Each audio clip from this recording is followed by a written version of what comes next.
First of all thermodynamics का मतलब पता है किसी को? सिंपल मतलब है, आई थिंक तुम लोगों ने सुना होगा। Heat thermodynamics mean move. Heat in motion, simple. जहां पे भी हीट का मोशन होता है उसको हम लोग बोलते हैं थर्मोडायनेमिक्स, राइट?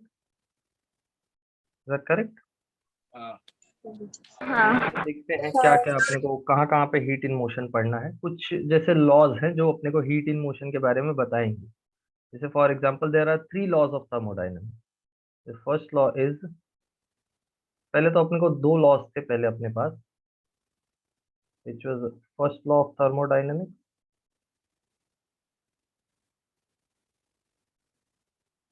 अच्छा ध्यान देना, ये लॉज नंबर वाइज नहीं है, ये लॉज उनके फंडामेंटल्स के हिसाब से हैं।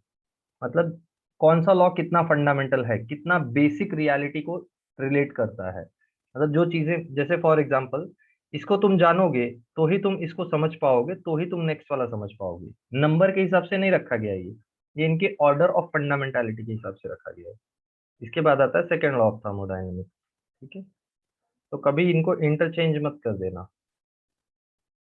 मतलब ऐसा मत बोल देना कि पहले सेकेंड लॉ ऑफ थर्मोडायनेमिक्स आया फिर फर्स्ट लॉ ऑफ थर्मोडायनेमिक्स आया।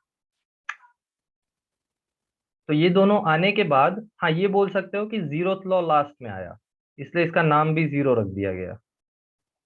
क्योंकि ये जो लॉ था ये इन दोनों से भी ज्यादा फंडामेंटल था।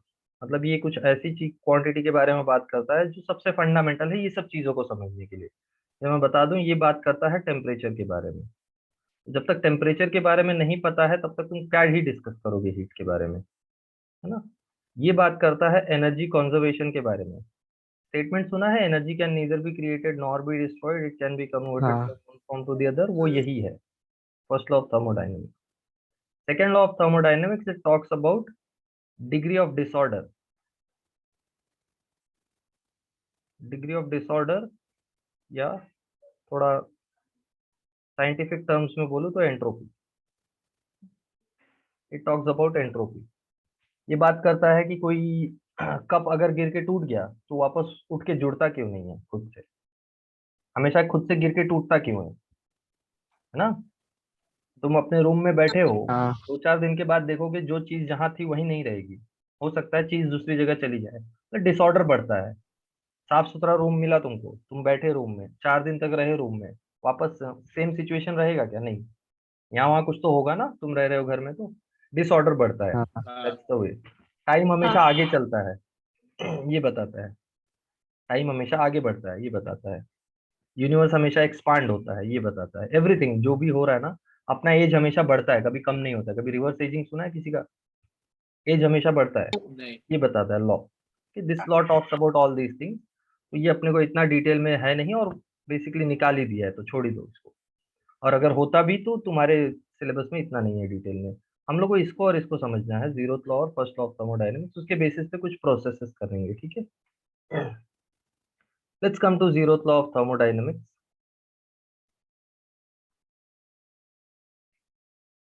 कुछ रिलेशन समझ में आ रहा है क्या चल रहा है?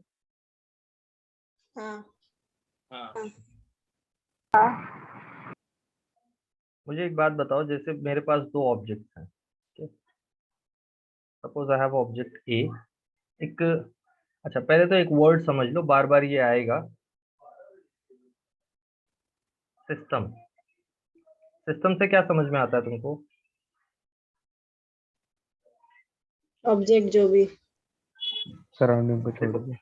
हाँ, it's an isolated part of the universe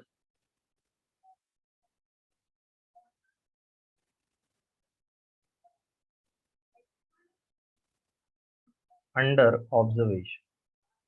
जिस पे भी हम लोग ऑब्जर्वेशंस परफॉर्म करते हैं, जैसे मैं ये रूम बोल दूं, मुझे चेक करना है ये रूम के प्रेशर टेम्परेचर में क्या चेंज आता है, ये रूम में जो गैस है, तो ये रूम मेरा एक सिस्टम हो गया, ठीक है? Anywhere it is just a part of the universe which is isolated from the surrounding. Of course it should be isolated from the surrounding. हाँ ऑफ कोर्स, जैसे ही सराउंडिंग से आइसोलेशन खत्म होता है तो प्रोसेसेस चालू हो जाती हैं। मतलब तब सिस्टम एक्सचेंज स्टार्ट कर देता है, तब सिस्टम में हीट आने लगता है, हीट जाने लगता है, सिस्टम का मास कम ज्यादा होने लगता है एंड सो ऑन। बट जब तक सिस्टम क्लोज्ड है तब तक उसका स्टेट हम लोग डिस्कस कर सकते हैं, मतलब उसके स्टेट में क्या सिचुएशन आ रहा है। जैसे किसी सिस्टम के स्टेट को डिफाइन करने के लिए कुछ स्टेट वेरिएबल्स होते हैं।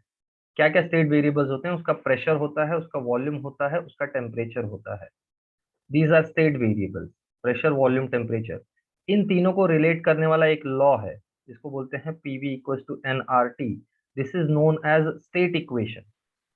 अब तक तुम इसको पढ़ते आए हो आइडियल गैस इक्वेशन ना, इट इज आइडियल गैस हाँ। स्टेट। हाँ क्यों स्टेट इक्वेशन बोलते हैं? Because it gives relation between state variable. कोई सिस्टम है, सिस्टम का क्या क्या पैरामीटर है जो कि चेंज हो सकता है? उसका प्रेशर चेंज हो सकता है, उसका वॉल्यूम चेंज हो सकता है, उसका टेम्परेचर चेंज हो सकता है। तो इन तीनों के बीच में जो रिलेशन देता है, that is known as state equation, जो कि हम लोग आइडियल गैस के लिए फॉलो करते हैं। ध्यान देना, ये सारा कुछ आइडियल गैस के लिए हो रहा है, रियल गैस के लिए ये फॉर्मूला नहीं है। रियल गैस का स्टेट इक्वेशन कंप्लीटली डिफरेंट। हम लोग रियल गैस के बारे में बात नहीं कर रहे हैं, इनफैक्ट हम लोग रियल गैस में रहते हैं, बट फिर भी ओके। जैसे air is a real gas, air is not an ideal gas, but हम लोग इसको ट्रीट करेंगे आइडियल गैस जैसा। Let's see. Now let's talk about, suppose I have got a system A and I have got another system B जो कि connected है। जरा समझो, यहाँ से एक कंडक्टिंग कनेक्शन दे रखा है सिस्टम B को।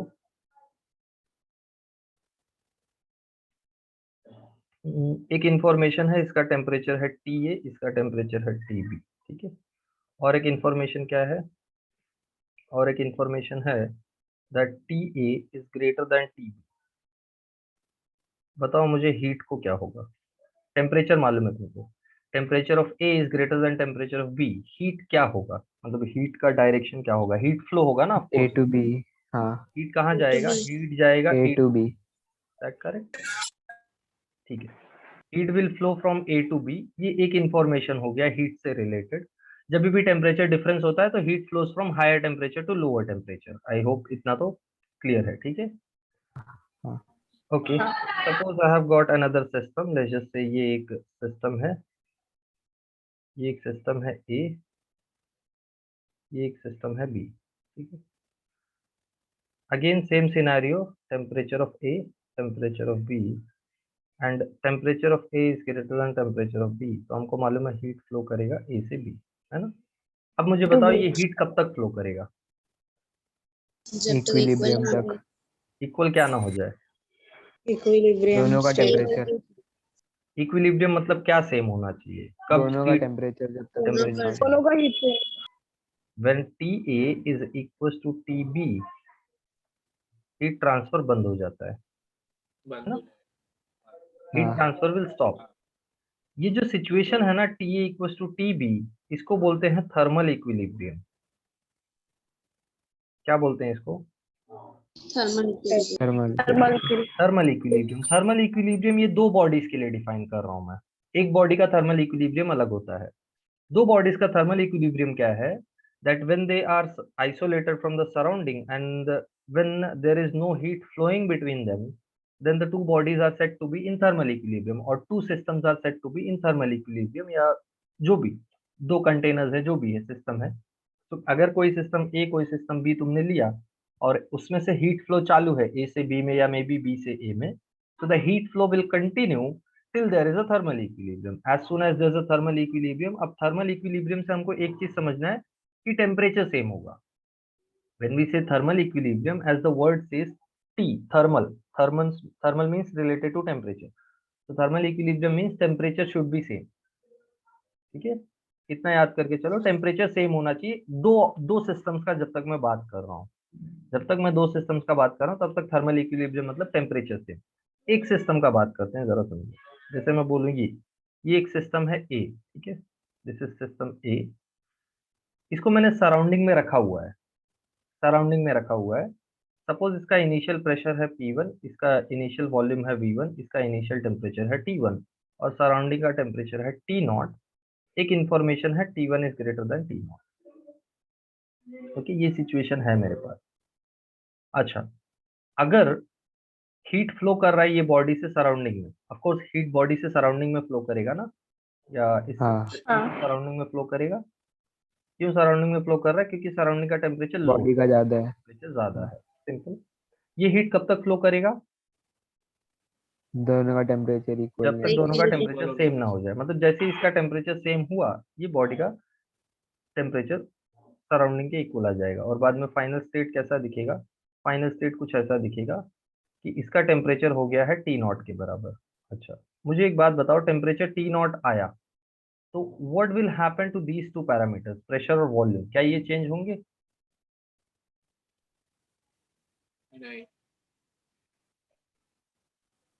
नहीं, नहीं होगा। नहीं, टेम्परेचर चेंज होगा। खाली टेम्परेचर चेंज होगा। प्रेशर प्रेशर कम होगा ना। वॉल्यूम कांस्टेंट रहेगा। ओके, प्रेशर कम है।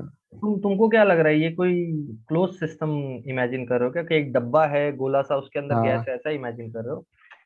हाँ सिस्टम आई एम रिप्रेजेंटिंग, एक सिस्टम में रिप्रेजेंट कर रहा हूँ, जैसे एग्जांपल के थ्रू पे तुम ले सकते हो, जैसे सपोज ये रूम है, तो ये रूम को सराउंडिंग से तुमने एक्सपोज रखा है ना, तभी तुम ये सब एक्सचेंज हो रहा है टेम्परेचर का।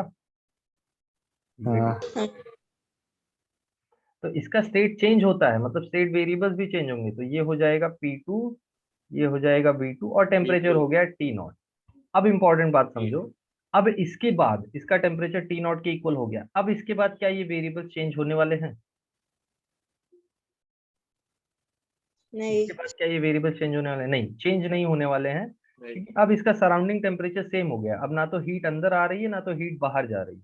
ठीक है, तो अब ये सिस्टम का ये जो स्टेट है, ये for a long period of time, या you can say for infinitely long amount of time, the state is not going to change. तो एक बॉडी अब जाके थर्मल इक्विलिब्रियम में आई है, इसको बोलते हैं thermal equilibrium for a single body.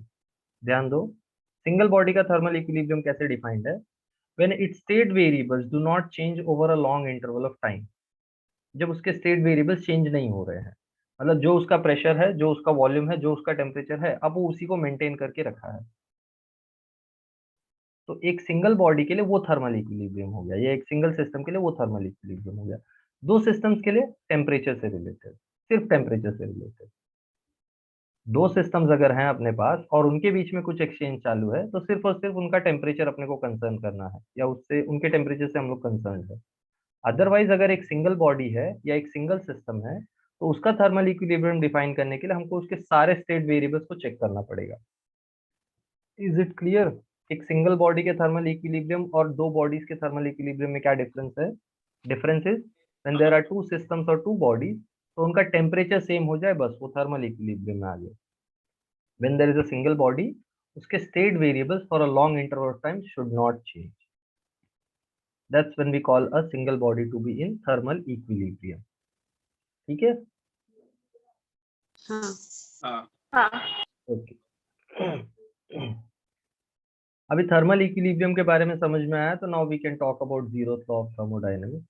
चलो, what does zeroth law of thermodynamics say? It basically tells us कि कोई अगर सिचुएशन है जहां पे मेरे पास तीन सिस्टम्स हैं, एक एक कुछ टर्म्स होते हैं, जरा समझो। जैसे मैं एक ये एक सिस्टम है, ये इनक्लोज्ड सिस्टम कंसिडर करते हैं सपोज, ठीक है, ये क्लोज सिस्टम है और इसके वॉल्स है ना, वॉल्स का कुछ ऑप्शंस है मेरे पास, जैसे ये वॉल हो गया, ये वॉल हो गया, ये वॉल हो गया और ये वॉल हो गया। मैंने सपोज ये वॉल्स को नॉन कंडक्टिंग बनाया, मतलब ऐसा बनाया है कि इसके थ्रू इसके थ्रू हीट पास नहीं हो सकता। मतलब इसके अंदर जो भी सिस्टम है, सपोज जैसे इसके अंदर कोई सिस्टम है जिसका प्रेशर है, वॉल्यूम है, टेम्परेचर है, ठीक है, तो इससे हीट पास अलाउड नहीं है, मतलब ना तो इससे हीट निकल सकता है ना तो इसमें हीट आ सकता है। तो ऐसा जो कोटिंग वाला वॉल होता है ना, इसको हम लोग बोलते हैं एथरमनस सब्सटेंस। नाम सुना है? हाँ। एथरमनस, डायथरमनस। एथरमनस सब्सटेंस या हाँ एथरमनस कोटिंग, इसको और एक नाम है एडियाबैटिक कोटिंग, इसको और एक नाम है इंसुलेटिंग कोटिंग और इंसुलेटेड कोटिंग। ये सब का मतलब क्या है? ये सब का मतलब है कि हीट फ्लो अलाउड नहीं है। क्या अलाउड नहीं है? हीट हाँ फ्लो अलाउड नहीं है, हीट फ्लो। ना तो हीट अंदर आएगा ना तो हीट बाहर जाएगा, ठीक है। और एक सिचुएशन कंसिडर करो, जैसे फॉर एग्जांपल ये हो गया, ये वही सिस्टम है, बट इस बार ये वॉल्स में से हीट निकल सकती है बाहर, मतलब ये वॉल्स कैसी हैं, कंडक्टिंग वॉल्स हैं। तो इस कंडक्टिंग वॉल को हाँ हम लोग बोलते हैं डायथर्मल। ये सब्सटेंसेस का क्लास है यार, बाकी और कुछ नहीं। जैसे ये जो हाँ क्लास है ये अथर्मनस सब्सटेंस का क्लास है, या ये अथर्मनस सब्सटेंस से बना है ये वॉल, ये डायथर्मनस से बना है। डायथर्मनस मतलब कंडक्टिंग। इसको डायाथर्मिक भी बोलते हैं, डायाथर्मिक वॉल और कंडक्टिंग वॉल। क्लियर? ये वॉल से हाँ फैमिलियर हो तो हाँ बाकी प्रॉब्लम नहीं होगा। ठीक है। ऐसा वॉल जो कंडक्ट नहीं करेगा वो एडियाबैटिक वॉल या डायाथर्मिक वॉल होगा, सॉरी अथर्मिक वॉल। एंड ऐसा वॉल जो कंडक्ट करेगा तो उसको हम लोग बोलेंगे डायाथर्मिक या इंसुलेटिंग, right. सॉरी डायाथर्मिक या conducting. Let's talk about the law. और व्हाट डज द लॉ से? द लॉ सेज, जैसे मेरे पास दो तीन सिस्टम्स हैं ए बी सी, ठीक है, and if A is in thermal equilibrium with C. अब दो बॉडीज का बात चालू है, दो सिस्टम्स का, तो थर्मल इक्विलिब्रियम मतलब क्या है, ए का टेम्परेचर और सी का टेम्परेचर सेम है। सपोज आई हैव गॉट हाँ थ्री बॉडीज या three systems A B C. A is in thermal equilibrium with C. ध्यान से देखो, if A is in thermal equilibrium with C and if B is in thermal equilibrium with C, then A is also in thermal equilibrium with B. यही है statement for zeroth law of thermodynamics. What does it say? It says that if two bodies are in thermal equilibrium with a third body individually, if two bodies are in thermal equilibrium with a third body individually, then the two bodies are also in thermal equilibrium with each other. अब ये बात सुनने में बहुत simple लगता है ना, A is equal to B is equal to C, हाँ या A is equal to C B equal to C, तो A equal to B. Simple, सुनने में बहुत सिंपल लगता है, बट फैक्टर्स यहाँ पे क्या इन्वॉल्व है, टेम्परेचर इन्वॉल्व है। ये टेम्परेचर का एक बेसिक डेफिनेशन देता है। मतलब क्या बोल रहा है ये, जैसे मैं एक एनक्लोजर कंसिडर करता हूँ, जरा समझो। जैसे मेरे पास ये एक एनक्लोजर है, इसमें दो सिस्टम्स हैं, ठीक है, ए और बी। और ए और बी को मैंने अथर्मनस सब्सटेंस के वॉल से सेपरेटेड रखा है। मतलब ये तुम्हारा गैस ए, ये तुम्हारा गैस बी, ठीक है, और इन दोनों को कांटेक्ट में रखा है गैस सी से। मतलब जरा समझ लो, मतलब क्या है, ऑफकोर्स यहाँ पे भी वॉल्स कैसी हैं, यहाँ पे भी वॉल्स हैं एडियाबैटिक या थर्मिक, यहाँ पे भी वॉल्स हैं एडियाबैटिक। मतलब कहीं और से हीट एक्सचेंज अलाउड नहीं है, ठीक है। नीचे भी वॉल्स अपनी एडियाबैटिक। मतलब ए और बी तो किसी तरह से हीट एक्सचेंज नहीं कर सकते, और ए और बी सी के साथ, सॉरी ए और बी आपस में भी हीट एक्सचेंज नहीं कर सकते, और सराउंडिंग के साथ भी हीट एक्सचेंज नहीं कर सकते। ये सी एडियाबैटिक कोटिंग है, यहाँ पे भी एडियाबैटिक कोटिंग, यहाँ पे भी एडियाबैटिक कोटिंग, ठीक है।